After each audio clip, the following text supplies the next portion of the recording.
So welcome everyone. Thank you so much for joining us this afternoon, taking some time out of your busy schedules to be part of another one of our presentations for this week. This is our 8th of about a dozen. So we're very excited. We've had some really great presentations so far. We know this one will be no different. Today we have a presentation about the crucial role of the principal in building and maintaining a culturally diverse workplace. And we're joined by Dr. Georgina Garcia and Dr. Dan Jesse. And I will let you all give a little more introduction if you like, but I'll go ahead and hand it off to you, Georgina. Thank you so much. Good afternoon, and thank you so much for joining us today to be in community and learn together. My name is Dr. Georgina Garcia. I work at the Western Educational Equity Assistance Center on Metropolitan State University campus. I'm a former 6th grade teacher, 5th grade teacher, assistant principal, and instructional coach. And I'm really passionate about educational equity, and I'll let Dan introduce himself. Hello, I'm Dan Jesse, and I also work with Georgina at the Western Educational Equity Assistance Center in the School of Education on the Metropolitan State University of Denver campus. And I've been doing this work for some 30 odd years, and am delighted to be a part of this team that works on K-12 equity issues across a 13 state region, including 3 territories in the western part of the United States. So as Dan mentioned, we work at the Western Educational Equity Assistance Center, which is known also as the WEAC at MSU Denver School of Education. We are one of 4 regional equity assistance centers funded by the United States Department of Education, and we're authorized under the Title IV of the Civil Rights Act of 1964. Our services are free and at low cost. We serve 13 states and 3 U.S. territories. We are scholarly practitioners. We contribute to the literature, the academic literature, but we also are everyday in action research, dealing with problems of practice in schools or organizations that serve K through 12 children. Part of our presentation today is built upon equity compass reviews. It's one of the things we do at our centers. We are called upon by school districts, schools, to be able to go and do equity audits. And one of the things that Dan and I have been working together and really honing in our research on is hiring practices and culture for culturally responsive school organizations. And we're going to share a little bit about that with you. Today, it's really about practical knowledge, things that we can do today, where you're going to use real live scenarios that we've encountered within our research within the last 2 years, and hopefully we can have a good discussion about it. So let's get started. So I want to start with our session outcomes. We're going to be understanding the importance of the principal role and for school culture and student outcomes. We're going to be learning about everyday ways that the principal can engage the culture to influence and change outcomes for students. We're going to be reflecting on problems of practice and the myths that perpetuate them when it comes to hiring a diverse workforce. And we're going to be engaging in cognitive practice and discussion with, like I said, a few real live scenarios that I've taken right from our research. And that's what we're going to do today. So hopefully we'll have a fun ride. So if I open to discussion, and Dan, please feel free to join in the discussion. You always have enlightening things to say. What do you think the role of the principal is? Like, if we had to just pull it out right now, what would we say is the role of the principal?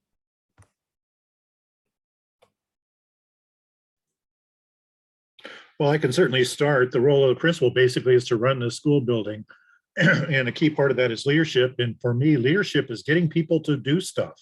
To get people to do stuff that they may not want to do or may not think they're able to do, helping them grow, helping them achieve at high levels, and helping them make sure that students are doing well in school, and that the community is involved, and that the parents are involved, and that teachers are well cared for and protected from a lot of nonsense that can happen around schools, as well as nurturing their growth, as well as making sure that everybody's on this same team and going in the same direction.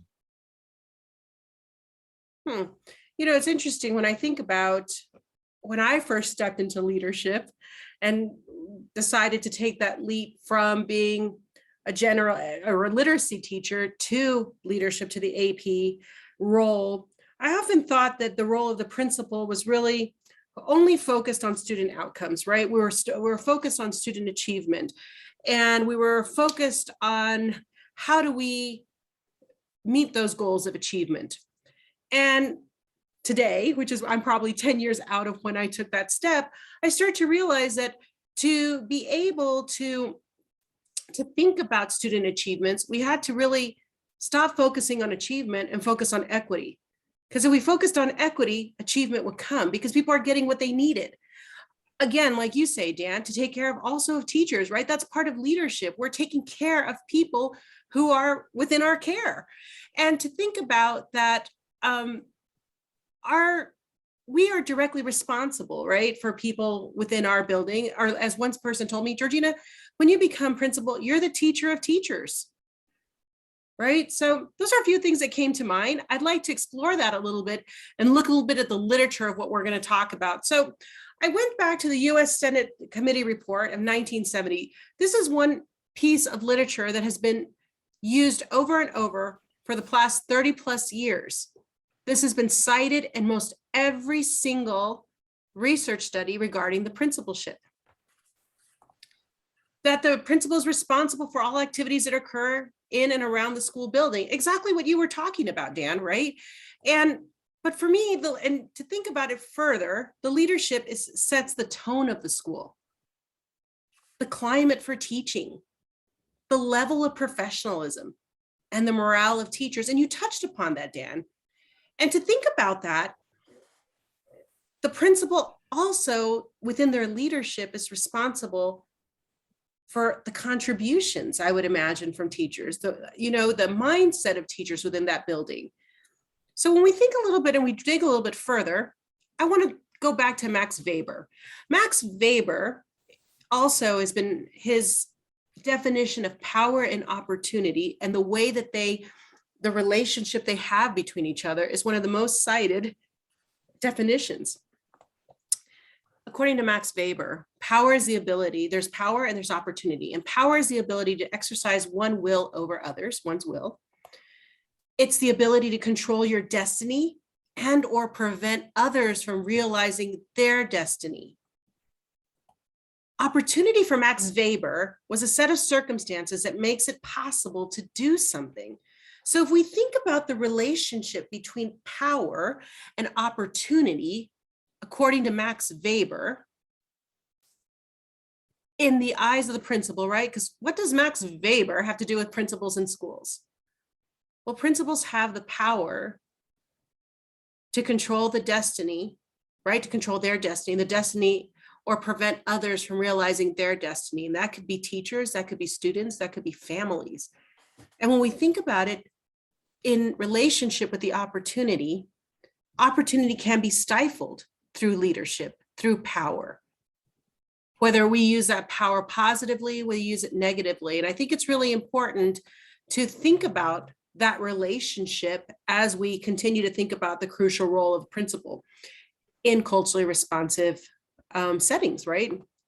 So if we want to take it one step further to talk about how important that principal's role is, Gallup's 2017 findings in one of their research polls finds a direct link between an employee's boss or leader, whatever you want to call it, to the happiness at work and an employee's overall contribution to the organization and its culture. So that goes back to how the principal sets the tone, the morale, the level of professionalism, the level of cultural responsiveness, the level of reflection, self-reflection that permeates throughout the organization, which is a school, impacting teachers, impacting students and learning outcomes, as well as impacting families and their experience within the school. So it's very important to think about it that way. And if we think about it a little further, right, what exactly do we mean by the impact? What do you think, Dan, do we mean exactly about the impact? Well, I think the impacts are many. Obviously, the ultimate impact you want to have is upon the students in the school, but you impact the climate, as you mentioned before, as documented by your studies. You impact the direction of the school. You impact the sense of coherence. You impact the sorts of decisions that are made. You impact people in the central office and how they support what goes on in the building. Basically, I've heard people talk about there's two kinds of people working in schools: those who work with students and those who support people who work with students. So there's a whole system involved and lots of decisions to make. A very complicated job. Absolutely. I don't know, does anybody else have something to contribute about the impact of the principal in the school? I just want to make sure everybody gets a voice. I think in the end, I always say it impacts students' access to learning. And with that, you have to consider all those other impacts that Dan brought in. But in the end, are all students having access to learning, which is the equity piece? What are we doing? What are we creating? What are we creating with our culture? What's the mindset we have with our teachers? Is it every student, or is it, all but these few students, where that might be? So I always think about that's the bottom line impact for me. But it's done in so many different ways. Absolutely. And that's a wonderful segue, because you're right. Are all students having access to the learning? And is every student having an equitable learning experience? Right? They're two different things. When we think about educational equity, there's two pieces to it. There's the piece of inclusion and there's the piece of fairness. Right? And how do those work in relationship with each other? So going on what we're talking about, principal leadership has a compelling, if not direct, impact on student learning and organizational schools. I think we can all agree on that, correct? They do. We've said that. We've talked about it right now. We've brought in examples. So if that is true, then principal leadership also has an impact on inequities within the organizational culture, learning environment that affects students' opportunities to learn. What do I mean by that? And, it'll seem a little controversial, but what I mean by that is doing nothing can also be perpetuating inequities. Supporting places and mindsets also perpetuate inequity. To be neutral supports inequities. To say, you know what, that's really not my role. That's the role of the equity department, the bigger department in our school district, perpetuates inequities. Because the one person where the buck stops is usually the principal in a building. The principal is also considered the referee per se. The person who's going to help mitigate and mediate. And the person who actually has the power of accountability within that building. When we leave the ideas of inequities to a team outside the building, leave it to the coordinator within our building, our restorative justice person, without the championing and stewardship of the principal, it's just a place for a breeding place for more perpetuated inequities, to even grow into crisis. Equity work within schools is community driven. Absolutely, it has to be community driven, but yet it needs a champion who has the ability to enforce accountability. And it also needs the inspirational champion who will steward the community work along. It's very important to have both of those two things. And when we think about what kind of inequities are we talking about, right? That's the most important thing. Is we can keep talking about inequity as a lofty thing, but what kind of inequities? So teachers in US schools in 2020 made up 19% of teachers were teachers of color in the United States nationally, and 81% of teachers were white and came from middle-class backgrounds. When we look at students in US schools in 2020, 52% of students came from, or students of color, and 48% of students were white. So if we look at just at those diagrams, we can see a major disbalance, right? It's not balanced. We have a population of teachers who are teaching a big population of students who don't have similar backgrounds, who don't have similar life experiences, may not speak same languages. We always usually center this in race. And I err on the fact of not centering this on race, but race is what we can have been able to have more statistics on to be able to look at numbers.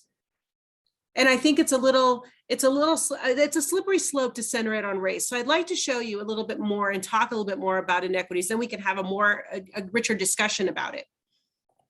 So did you know that nationally, 64% of teachers have at least one English language learner or multilingual learner in their class, and only 10% of teachers have a major or minor or certification to teach English language learners, while 44% of teachers nationally took a course, one course. That could have been one class, or it could have been one quarter, or just one semester, and all their teacher preparation dealing with English language learners. Yet 64% of teachers will have at least one student in their class. 87% of teachers come from white middle class, while 50% of students are students of color, as we just saw in the diagram. Nearly 2% of students identify as transgender. So I'd like to think about diversity a lot further than race, right? We center it on race. And like I said, it's a slippery slope, but how do we start to look at it holistically? Students who are questioning sexual preference are the largest percentage of suicide in the United States. 17% of students are experiencing homelessness. That is an all-time high in our nation's history. 47% of students have experienced some sort of trauma coming into the classroom. 12% of students are covered by the IDEA or ADA, which are IEPs 504 plans. And 1 out of every 5 students, that being 20% of students, reported being bullied. It was a higher percentage in boys for physical bullying and a higher percentage for girls when it came to social bullying. When we see these statistics, what is it telling us about possible inequities within schools that could be happening?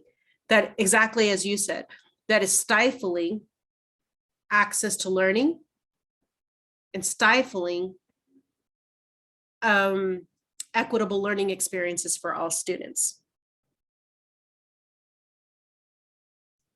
If we do not have a diverse workforce within our schools where children can identify as part of the LGBTQI community, with a teacher, with somebody who they admire, right? Who they respect. If students don't have teachers of color who they can identify with similar life experiences, we continue to perpetuate a place of non-belonging, inclusivity. And we also continue with mindsets that perhaps we all have unconscious bias. There's not one person walking this earth that does not have unconscious bias. And unconscious bias is actually the #1 reasons that inequities continue to happen within schools.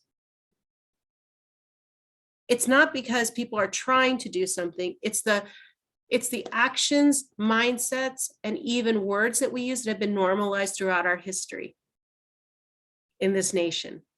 As Dan always points out to me, and I agree with him, is you can't grow up in the United States without having some form of racism in your mindset or some form of sexism in your mindset. And this is the reasons that why we need to start to really move to a more diverse workforce. And how do we do that, right? How do we do it? Let's talk about that. So we're talking about bias, right? I don't know, Dan, what do you think? How are we doing on eradicating bias? Well, not so well. We think we've done pretty well at it, but the last couple of years in particular have shown us that no, we have not. There are so many different indicators that bias is still there and part of the system. And has been there for decades and manifests itself in some pretty insidious ways. So we're not doing so well. One of the things that is getting better, though, is people are more aware of it. They're more aware of the fact, for example, that they need to step in when somebody makes an inappropriate comment in a school. An adult really needs to say something when they hear an interaction between students that is not appropriate. Whereas in the past, they would just let it go. Absolutely. And you know, Dan, even now, after the events that took place after the George Floyd murder, a lot of people have rushed to the table to do bias training, diversity training, right? Where it's on the agenda.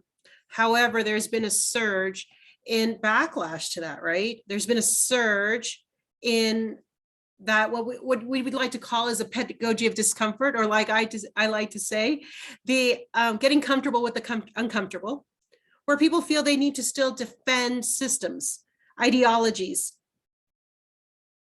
and structures. And it's moved us in a place a little bit where people are fearing the work versus hearing the work, right? And I like to really try to move to where we can hear the work versus fear it. So you're right, Dan. We're not doing so well in eradicating bias, but we're more aware of it. And to be totally honest, in order to change something, we need to accept it. We need to accept that we're not going to eradicate bias. We're not going to change people's minds, but what we can do, they can change their own minds, right? What we can do is we can interrupt and we can disrupt bias. And what I mean by that is in the way that we steward the community as a principal, as a leader. Study shows that that well-managed diverse groups of people outperform homogeneous groups, and are better at making decisions and solving problems. But like I said, research has shown that bias programs rarely deliver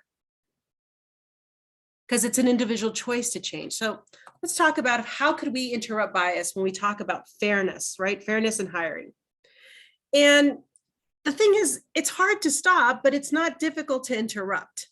So we're going to talk a little bit about the common things we hear, some of the myths behind it that keep perpetuating this bias, and what are simple everyday things that we can do starting tomorrow, or if we have a search committee meeting this afternoon. So demand a diverse candidate pool. I don't know how many times, and you can chime in, Dan, on any one of these, how many times have we heard during our research, there's just not a diverse candidate pool. I can't hire someone of color if there's just white candidates. I can't hire men if there's no men in the educator pool. Well, this is a myth, right? Because we have to think about that. How are our pools being pulled together? Where are we advertising for jobs? Where are we looking for jobs? I mean, research shows that the odds of hiring a woman are 79 times as great if at least 2 women are in the finalist pool. While the odds of hiring a non-white candidate are 194 times as great with at least 2 finalist minority candidates. Are we even, when we do have people of color in the pool, or men in the pool, or people of any historically marginalized group in the pool, are we pushing them to finalist positions? So that's one thing. Having a specific criteria to define student needs versus culture fit, and are tied to search committee accountability, right? To have the accountability to have the discussion. I remember being in a search committee conversation and somebody wanted to hire somebody so badly. And I asked them, what is it about you that wants to hire this person? You know, just go individually. And I kept hearing, well, we both went to DU. We both care about social justice. They're really good with kids. They're this, and you know, it just resonated. And I finally said, it sounds like this person would be really great to have lunch with for all of us. We'd have a great conversation. Yet nobody said this teacher or this candidate brings this set of criteria which our students need. There are gaps that our students need that this person can fill. Right? So we need to have there. So it's a very, using words like culture fit, qualified, are coded language for likeness. And when you have homogeneous groups, they're coded words for whiteness. When we think about somebody named Jamal, maybe, Jamal will need 8 years more experience than Greg might need to be considered qualified. When we're looking at pools of teachers, there shouldn't be one person in that pool who's not qualified. We're a licensed profession. Anybody who's made it to that pool is qualified. It's now thinking about what our student needs. When we think about referral hiring, it perpetuates affinity bias and homogeneity. When we're asking teachers who are white, who may not have interactions or a social group with people of color, people of difference, people who are identified disabilities or part of the LGBTQI community who are worshiped differently, whichever part of the gamut of diversity you want to look at, they're going to refer people who are like them. We end up with more homogeneity. So perhaps we don't rely on referral hiring. We actually rely on where we advertise. Do we advertise in journals that people of color read? Do we advertise at Hispanic serving institutions, historically Black serving institutions? Where are we getting our candidates? We need to identify double standards and stereotyping. And what I mean by that is, some groups we have to understand that have to prove it again. Some groups have to prove themselves more than others do. Some groups are walking tightropes, right, with a narrow range of behaviors that are only accepted for certain groups, but not other groups. I was on LinkedIn the other day and somebody said, hey, I didn't realize that I don't have to get dressed up for meetings anymore. Nobody cares. Well, is that true for all groups? Can all groups of people show up in a hoodie on camera and be taken seriously? Right? We have to think about the tug of war. There's different disadvantaged groups and they're constantly being pitted against each other. Well, who needs more help? The people of color, people with identified disabilities, or is it the LGBTQ community? It's not about pitting people against each other. So we need to identify the double standards and stereotyping. And where that happens is a lot is in our conversations during search committees. When we hear about those people, those teachers, those students, those conversations are happening not just in the search committee and that mindset there. It's happening inside the classroom. It's happening in the gym. It's happening in the teacher's lounge. It's happening in the hall. It's happening by the copier. We need to interrupt those conversations and ask, can you talk to me a little bit more of why we're calling those people, those students? We know that those is coded language for students who are otherized, who are not meeting the mark or the standard. Develop your team. People think that if we hire people of color, people of difference, people of the LGBTQ community, all of a sudden, the environment in the school will change. It will be culturally responsive because we have diverse people here now. Develop your team as an ongoing, continuous improvement. Because if you're hiring people of color and people who are historically been marginalized and underrepresented, and you're not ready to hire them, to develop them to leadership positions, you're not ready to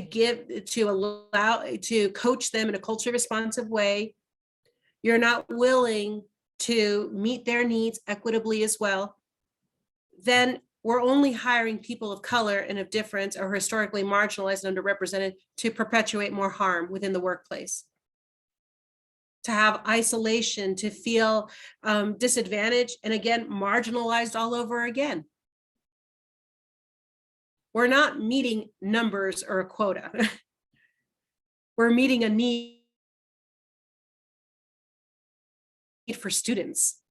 We're meeting a need for the students who are in our classrooms through people who share similar experiences that they do, who actually bring different perspectives that are what are being presented every day and have been historically presented. So we have a few scenarios that we're going to chat about. Hopefully we can have a good chat. Dan, do you want to read the scenario? See how we can put these into place.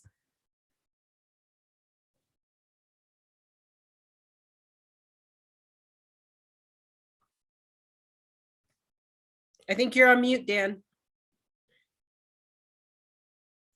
Somebody said that's the most common phrase used in the United States in the last 18 months. You're I on believe mute. it. Yep. Okay, I apologize. So as you mentioned before, Georgina, we've done these equity compass reviews all over the Western United States for the last 3 years. They're research-based equity audits, basically, of schools and districts. And we've learned quite a bit from these. So we put together a scenario that's sort of a conglomeration of some of them, and we'll walk you through the scenario and then show you the rubrics we use to score these. We're going to pick 2 of them. One of them is on recruiting diverse staff, and the other is on retaining a diverse staff. So for recruiting, basically, Georgina will post the high points here. Principals, this is a conglomeration of the data that would be collected from a typical equity compass review, where we're doing document review, we're doing interviews and focus groups, and when we could, we were doing classroom observations. So in this one, we're going to say principals explain that the district has a multi-year equity plan that specifically mentioned how it is working to recruit a diverse teaching workforce. Positions are advertised in multiple ways, such as word of mouth, networking, posting electronically to multiple listservs and websites. Postings are in journals, newspapers, and newsletters that diverse educators read. Recruiting happens at equity-based conferences and conventions, focusing on English language learners, urban schools, and Title I programming.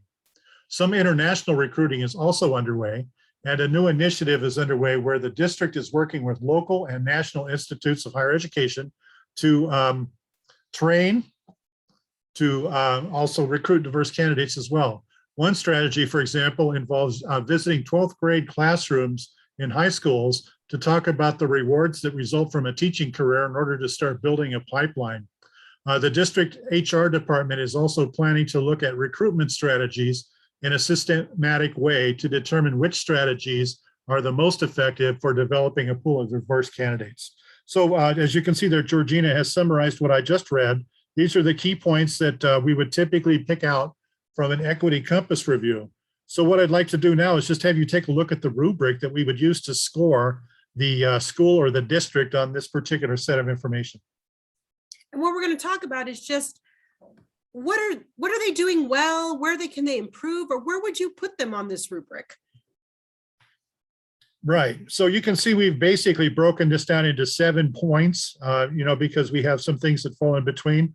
Essentially, it's a 4 category rubric with 7 points. Minimal means that you're doing almost nothing, that you're not even really aware of what's going on with a particular indicator, or you might have had like 1 or 2 parking lot conversations about it, but really not much is going on.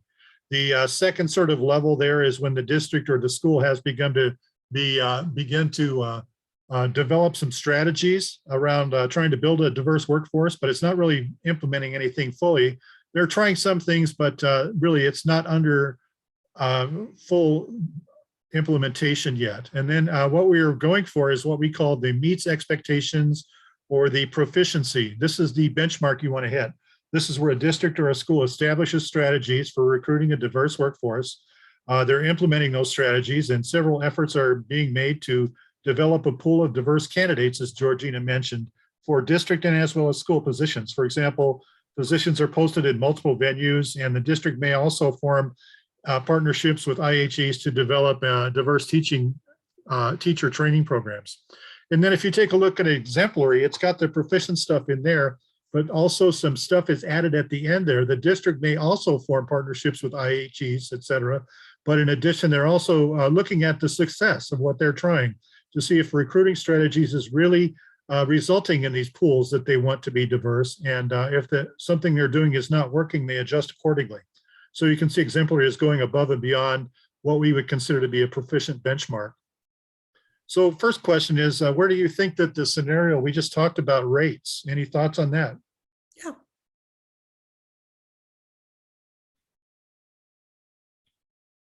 We're so fortunate Jerry. to have the professionals in this group that we do, Dr. Jerry Goings and Michael Ramirez, great professionals in this work. And I'm curious what you gentlemen are thinking, and would love to hear more about the tool, the assessment as well.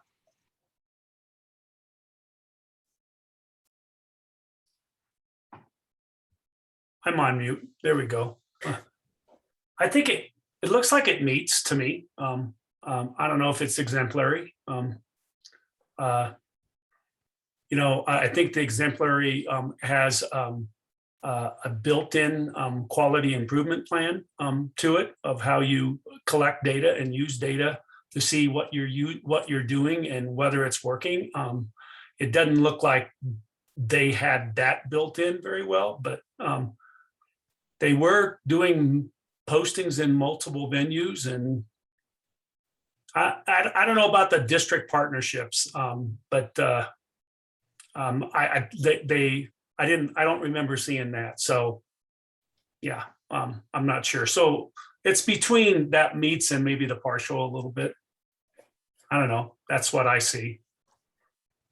All right, thank you. Anyone else? What was the rating, Dan? This one we would say is probably meets. It's probably there. There was a little bit of evidence indicating they started to discuss things with IHEs, but really the piece that was picked out there by Jerry very clearly is they mentioned that they're thinking about looking in the future about how successful what they're doing is and making modifications accordingly, but they're not really doing that yet. Exemplary is very hard to reach, by the way. After doing dozens of these, very few exemplary ratings are ever given, even to the very best schools at closing achievement gaps. Very high benchmark to meet. In fact, proficient is a pretty high benchmark as well. Mm-hmm. What did you think, Georgina? You know what? I actually thought that they also met expectations, Dan. And going with what Jerry said, you know, they don't have a plan. They don't have a plan of is this working? What is the check-in system to see how this is working? But I do believe that there is an actual methodical and intentional effort to hire differently, to post differently,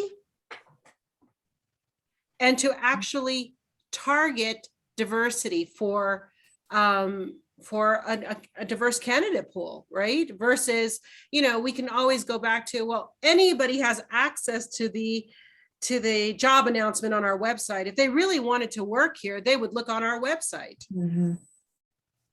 Right? When we start to think about those passive postings that you actually have to look and search for the posting, it's not there looking for you, right? I always think about hiring in that way, is that, you know, our job announcements should be looking for people through what they're reading. People should not have to be digging and scrounging around looking for the posting. That if we build it, they will come kind of mentality. Absolutely, Britt. You know, I used to work in retail, and I used to think about people, they would sit there and expect the sales to come to them. Mm. Right? Hope is not a good strategy. Yeah.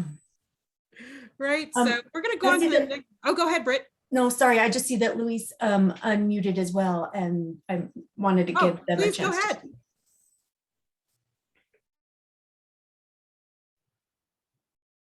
I'm happy to hear all voices. Because we could have people who are not in education, right, who want to participate as well, which is the more the merrier. Okay, we're going to go to a next scenario. Again, doing the same thing. You want to go, Dan?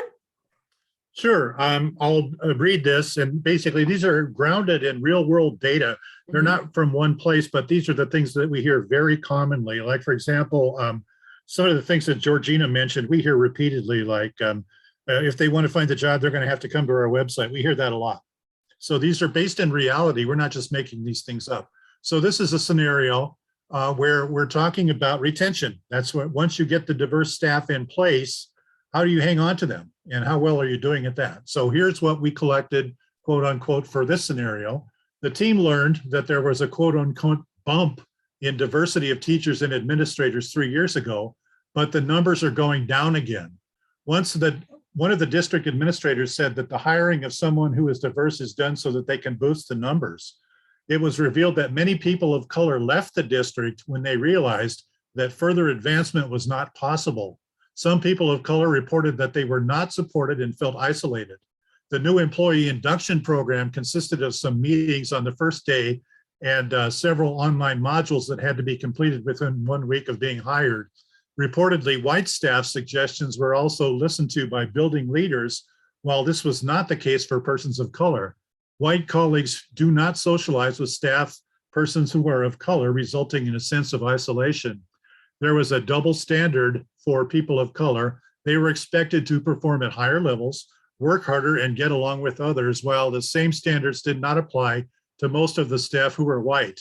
People of color were dealt with, quote unquote, by the book when it came to requests for time off, while white staff were allowed some leeway. So again, take a look at the rubric. This is retaining a diverse workforce. Minimal as the district does not have, and this can also be the school. The district or school does not have strategies in place to retain a diverse workforce. Little or no effort is being made to retain a diverse employees after they're hired. Partial means you're starting to move on it, but you're in the beginning stages. District or school might be beginning to explore strategies to retain a diverse workforce. Examples include things like professional development, staff climate improvements, or competitive salaries being tested out, but it's in the beginning stages. And again, here's proficient. This is the benchmark we're trying to meet. The district or the school implements multiple strategies to retain a diverse workforce by offering incentives or by reducing barriers. Several approaches are things like professional development that includes onboarding or mentoring programs, which is more than just the one-shot workshops, and other things like staff climate and working conditions improvements that are actually real and authentic, and support with certification or competitive salaries to retain the diverse workforce. And again, if you look at the exemplary, it's proficient plus. You're looking at things like, in addition, the success of retention strategies is measured through data collection and analyses to determine whether they are successful. Adjustments to strategies are made then accordingly based on what you learn by looking at your strategies and what's working and what's not. So where do you think we are in this one, this scenario? That one's easy. It's a 1.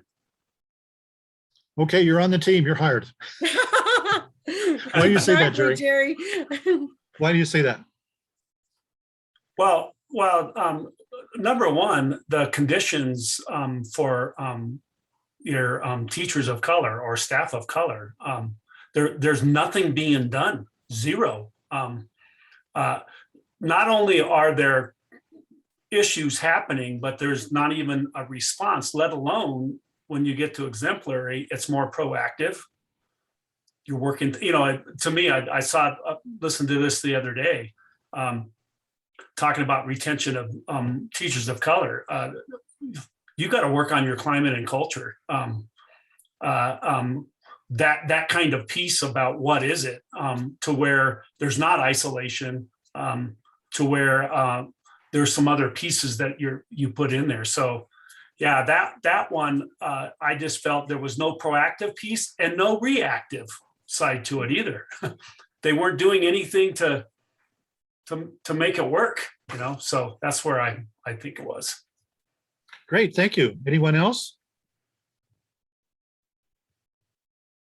A lot of places in our research that we've heard, when we see this type of scenario happening, is people think, well, I don't see color. I don't care if the teacher was white, black, brown, green, purple. And what's problematic about statements like that, right? They just need to get along. What's problematic about statements like that, to compare people of color to people who are green or purple, is just basically saying they don't exist, because we all know that green and purple people don't exist. But yet we don't want to allow you to exist, yet you have to get along. Or when there's actual social problems of the isolation, it's blamed on the staff of color that they can't get along. They're the new people here. They need to acclimate to our culture. Or where there's that mental game of constant questioning of their abilities. They keep having to justify their presence or their qualifications to be in that role. Over and over and over, where staff who are non-people of color, white staff, don't have to prove. They've already solidified that, sealed the deal with getting hired. I don't know, Dan, what are you seeing? What kind of comments were you seeing surface? Well, unfortunately, this kind of rating is pretty common. It's either minimal or approaches partial or maybe partial. Districts think they're doing the best that they can in terms of getting a diverse staff, and they use the excuse, well, those diverse teachers are just not out there. Where are we going to find them? Well, you have to go look, and you have to make an attractive offering for them. Another thing something that Jerry mentioned made me think of, years ago, we did a study of the largest urban school districts in the United States. And we talked to their people and did some interviews with some of the teachers and so on to try and figure out why they stayed or why they left the profession, because there's a huge teacher attrition problem that's been going on for years, which is actually much worse now in the face of recovering from the pandemic to the extent that we have. And the kinds of things that we learned were actually surprising, but not surprising. Teachers stayed in a building if they thought that they could grow there, if they thought they were getting high quality professional development there, and they were mentored, and they felt like they were developing and had the opportunity to use their skills. And also very important, they felt like they were part of a family. You know, they were included in the social activities of the staff. They were included when other teachers went out to happy hour. They were included in weekend barbecues and that kind of thing. They socialized together. So those two things, making new teachers feel like they're part of a family, and then also supporting their professional growth, turned out to be important factors. Well, guess what? Money was not as important as those two factors. So that is something to think about. This is for all teachers, not just diverse teachers, but you can see where things are exacerbated because of these differences that Georgina has mentioned before. Dan, you bring up a very good point. In the Gallup survey that I referenced earlier, the 2017 Gallup poll or survey research study, it was said that, you know, money, like you're saying, was really not the reason why somebody would stay at their job. That was not their point of happiness. Their point of happiness came from their first line supervisor. How was the first line supervisor? Exactly what you're saying, Dan. Mentoring, taking care of these issues, creating inclusivity, creating a sense of community and care, right? When we think about a culturally responsive leadership, that's one of the things that culturally responsive leaders do differently. They exhibit a sense of ethics and care, right? It's not just the ethics, but it's that balance. I think about another thing that I've heard, Dan, as we've been doing these studies. I'm afraid of being a white person, not myself, but the person saying, and I might get fired if I say the wrong thing. I'm going to get called out if I say the wrong thing. And, you know, I understand this cancel culture and the fear that has been really festering around cancel culture, which I don't believe it's cancel culture. I think it's accountability culture, you know, but it's real to the people who feel that they could be canceled or fired. So I think a recommendation could be that we call people into the work versus calling them out. Think about as educators, when we have students having to get up from the back of the class, walk the whole class in front of everybody to move their clip because of their behavior. We usually see a lot of behavior problems on that walk and on the walk back. Nobody changes or does well when they feel shamed or they feel that they're being seen losing face in front of their peers.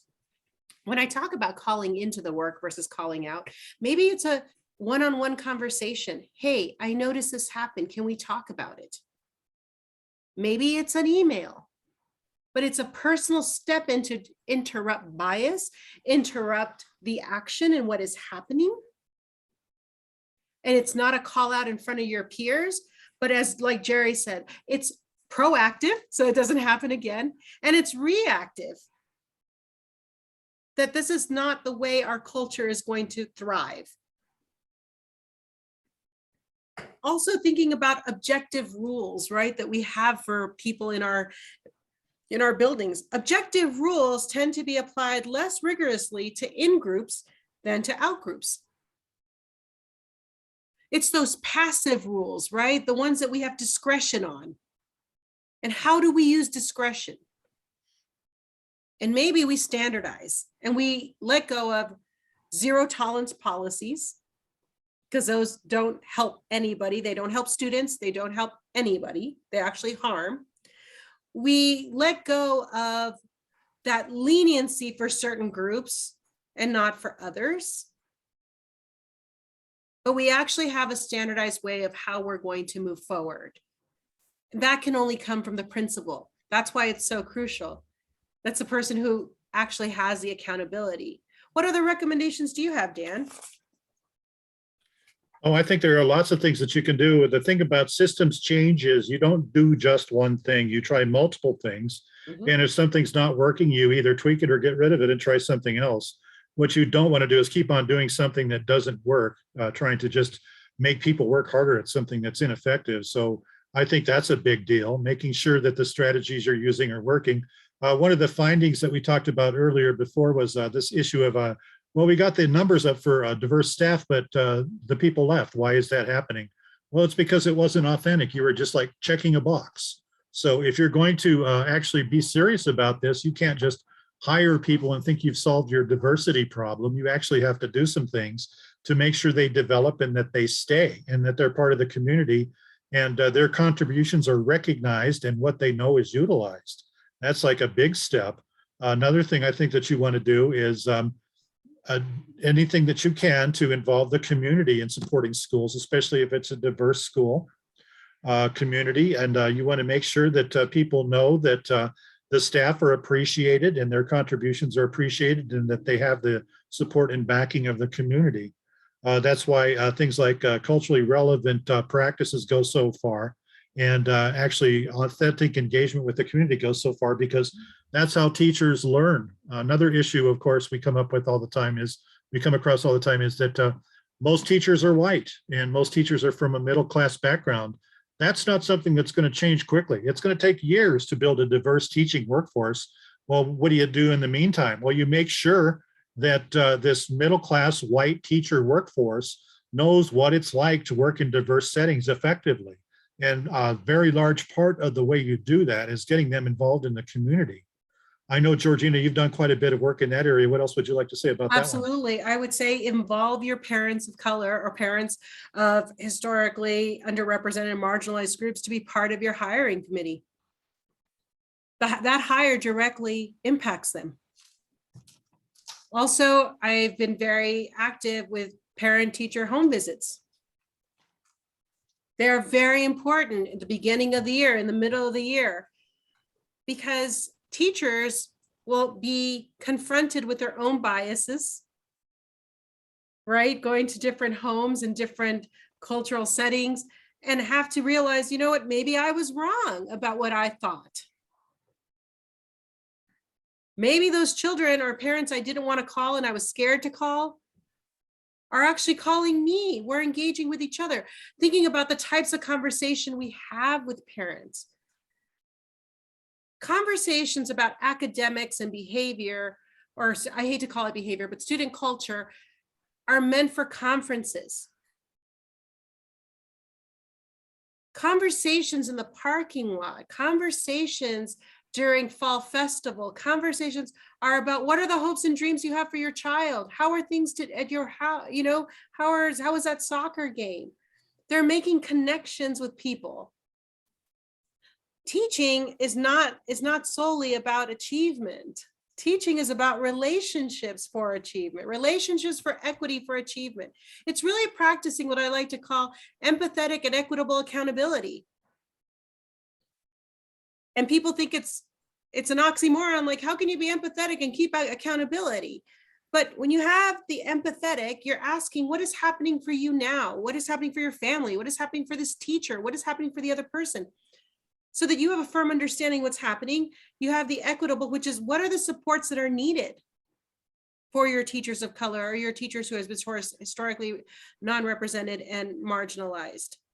What are the accommodations, supports, scaffolding, not saving, right? We don't want to save children. We don't want to save people. We want to scaffold so that people can show up as their greatest self and thrive and do their greatest work in the honor of children. When we look at equity and we focus on equity, achievement will come. It's not achievement before equity. And that's all starts with how you hire and the culture that you're stewarding, inspiring, and directly creating with your own personality and your own mindset. So hopefully, with those type of recommendations, it could start to move. And I hope we've given some things that could start even this afternoon, if you were going to start, working on a hiring committee, having conversation about that. And that Dan and I really work very hard so that we're not talking about lofty goals or lofty practices. We're really talking about the day-to-day that could start today because we need it. It's urgent. Anything else, Dan, do you have to say? Yeah, I think another couple of things that you brought up when we were getting ready for this presentation are important. Georgina's obviously got a pretty good grounding in the business world. And so she looks at things like the Harvard Business Review and picks and chooses some things that actually are applicable to education. Not all business models work in schooling, but some things do. For example, on how to hang on to employees. When you get a new employee, give them meaningful work and recognize them for that. Don't just give them this gut work because they're new. Make sure they're recognized for their contributions. Also, make sure that you ask people for their opinions and ask them to weigh in. When you're hiring people, hire for performance, not because somebody is a friend of somebody or someone has a great personality. Hire for who you think is going to do a good job, and hold people to that standard in terms of accountability. Other things, Georgina already touched on this, how you have to interrupt bias.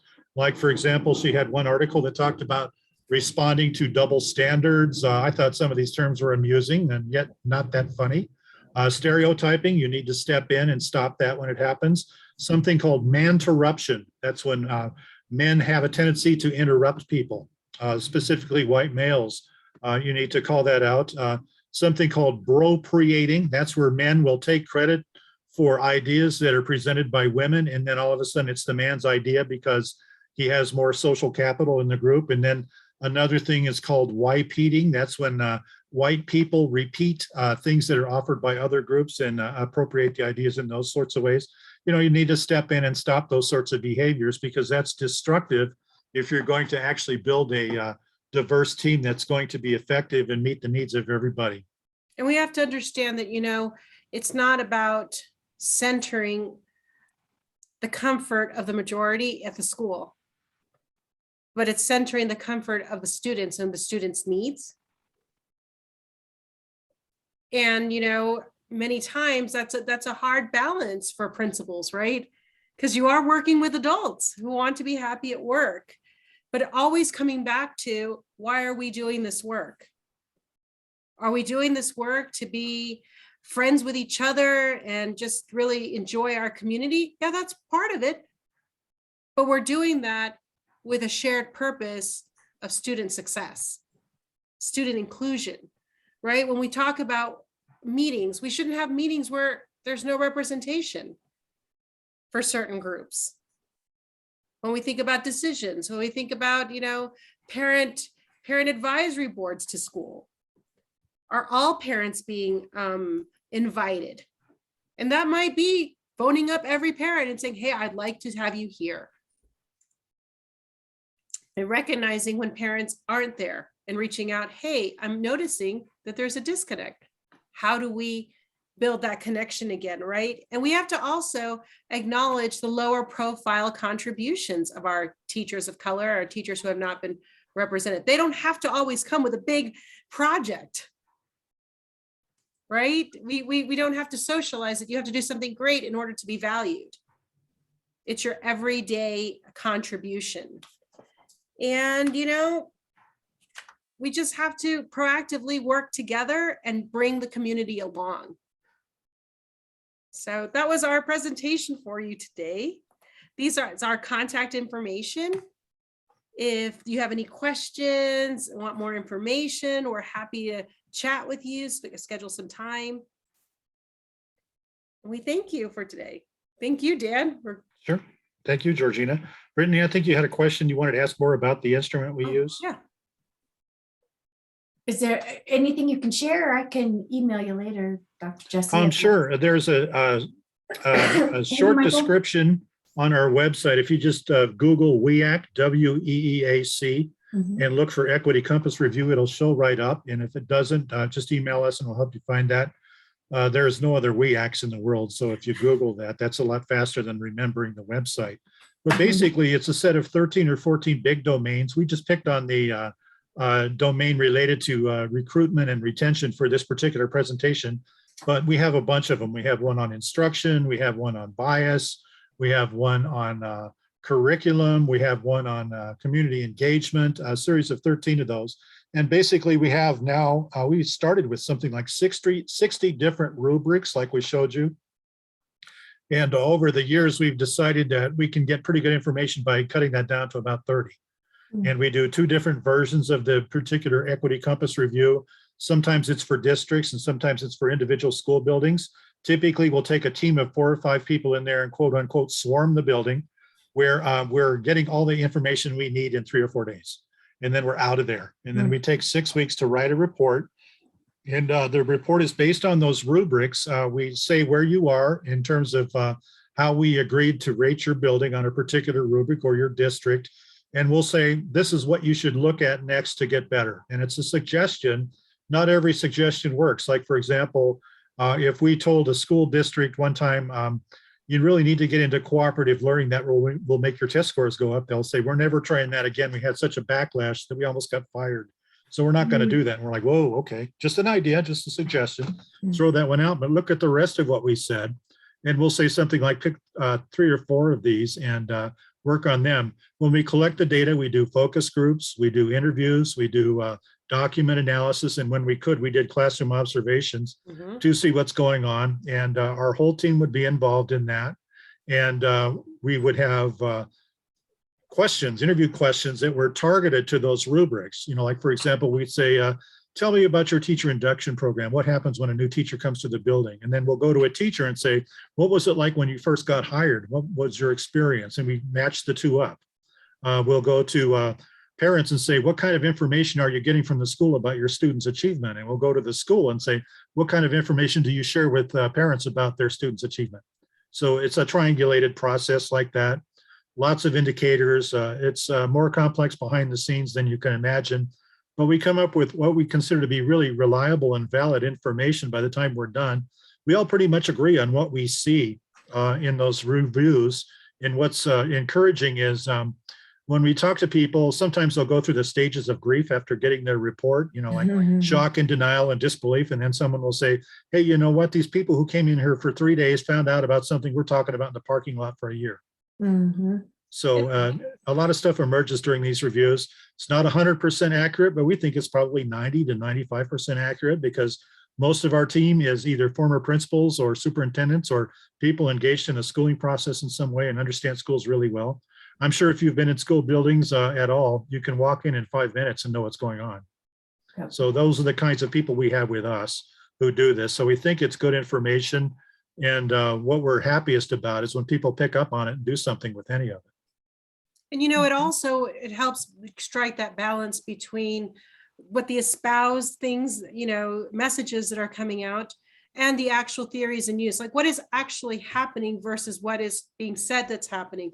And it helps schools and school districts marry those to be like, hey, we're not walking the talk. How do we start to close that gap to walk the talk, right? Because you only build trust in those sliding door moments where people can find out, are you walking the talk? And you can lose trust. So it's really allows school districts and schools to start rebuilding trust through recommendations and through just the overview of the audit. Great. Well, thank you both so much. Thank you for presenting. Thank you for participating this week. Please do join us for any other sessions that you see fit. We will record this and have it on our website for folks that weren't able to join us at this time. And let's keep the conversations going. I appreciate your participation. Awesome. Thank you for inviting us, Brittany. Yes, thank you. It was an honor. Thank you. So much. Thank you.